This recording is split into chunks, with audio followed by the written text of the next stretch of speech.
Amusement rippled through our elite formation when the automated roster named a Gaian.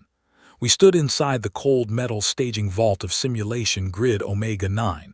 Our armor hummed, and our heavy plasma weapons glowed a steady, lethal blue.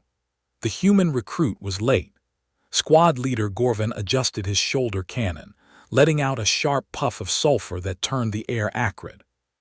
He laughed, a deep rumble that shook his iridescent green scales, and joked that the tiny creature had probably got lost on her way to the soft botanical gardens. Our combat pads showed an absolute zero probability of failure for our defense line. The math was right, but the biology was entirely wrong. Would you have stayed in that corridor? Because the human didn't even slow down. The heavy steel hatch split open with a hydraulic hiss. Elena Rostova walked into the live-fire zone with a messy brown braid swinging against her neck and her bootlaces tied in double knots. She paused just past the threshold, braced one bare heel against the wall, and casually stretched her left calf. A flimsy, clear polymer hydration pouch sloshed with pale water at her hip. No armored plating covered her chest. No secondary heart beat beneath her ribs. No combat plugs jutted from her skull. She checked a tiny screen on her wrist, sighed at the time, and began a slow, rhythmic jog directly toward our western perimeter. Grid Omega-9 was built to break armies. It was an unforgiving urban maze of jagged kinetic barriers, sheer drops, and narrow stone canyons. For 20 cycles, the Voroth Apex cohort had held this ground without losing a single match. We knew the hierarchy because we built it. Krubans held the open center with raw mass. The six-limbed Sicarii ruled the high ledges with razor mandibles. Nyxians waited in the deep shadows, hidden by light-bending cloaks, while heavy Bruxites stood ready to level any structural cover with pneumatic hammer arms. Every avenue of approach was a verified death trap. Elena hit the first tactical obstacle at a full sprint. It was a smooth, 12-foot vertical wall designed to force heavy troops into a slow, three-limb climb. She did not slow down. She planted one running shoe against the bare stone, launched her body upward with a terrifying burst of kinetic force, and vaulted clean over the top in a single fluid arc. My cranial ridges flushed bright purple.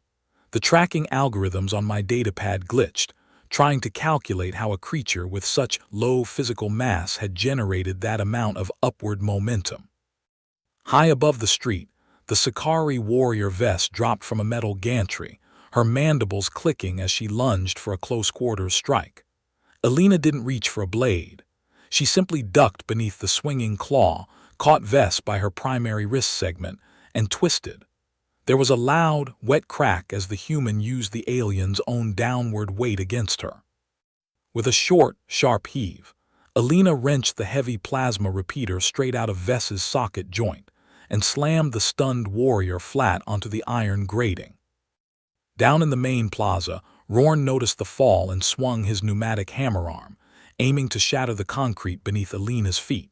The shockwave alone usually cracked internal organs. Elena anticipated the arc. She dove forward into a tight roll, sliding directly under the path of the heavy piston.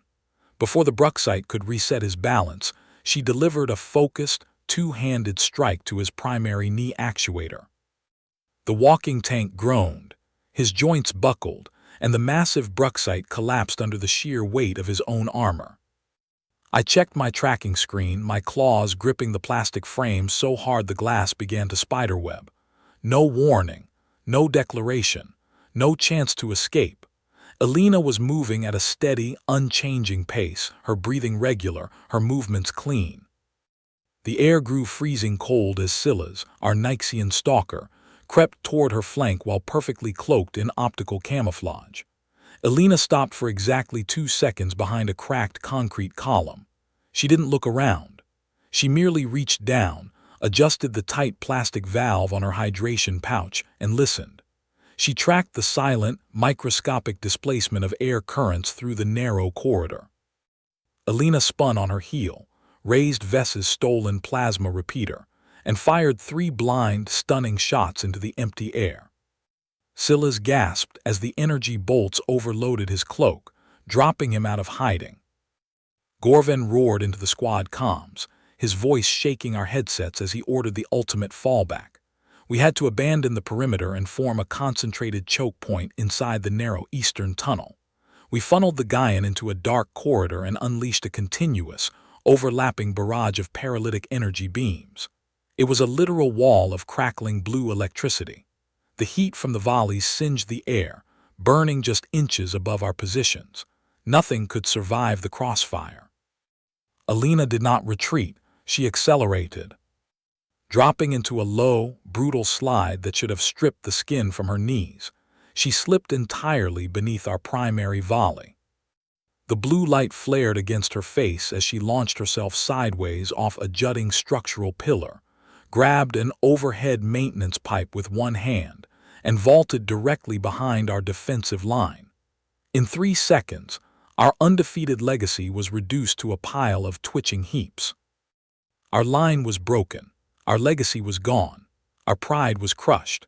Gorvin lay pinned beneath his own dismounted shoulder cannon, his chest heaving as he stared up at the unarmored human. Alina stood over him, her heart rate monitor ticking along at a rested, steady rhythm. She wasn't even breathing hard. I dropped my sidearm onto the floor, raising my claws in a quiet sign of surrender to avoid the final stun blast. The official combat log says it took 3 seconds. I am here to tell you it was much faster. An hour later, the 5 of us sat in the dim, metallic light of the tactical debriefing theater. My bruised shoulder plates still stung from the secondary discharge. Gorvin stared blankly at the floor, his iridescent scales dull and gray. At the front of the room, Proctor Vane stood behind the console, a grim, knowing smile on his scarred face as he tapped the controls to project a spinning green hologram of a planet called Gaia. You looked at a basic cargo manifest and assumed unarmored meant weak, Proctor Vane said, his low, gravelly voice cutting through the silence of the theater. He brought up a list of planetary coordinates. You forgot to check where they come from. 2 cycles ago, the Galactic Council had to change that world's file from a vacation globe to a Category 9 hazard sphere. He zoomed in on a map of vast, violent blue oceans and massive storm systems. Their ancestors didn't have armor or fangs. They survived by chasing prey across burning deserts until the prey's heart literally exploded from exhaustion. They lived through gravity crushes, planetary hurricanes, and apex monsters. They consider 5,000 meters of vertical altitude a morning warm-up. Through the observation glass across the hallway, I saw Alina standing near the exit hatch. She didn't look like a conqueror. She looked like an engineer who had just finished a routine shift. She caught us watching her through the pane, smiled warmly, and raised her translucent polymer hydration pouch in a small, polite salute. She took a slow, casual sip of water, turned on her heel, and walked out into the bright terminal light.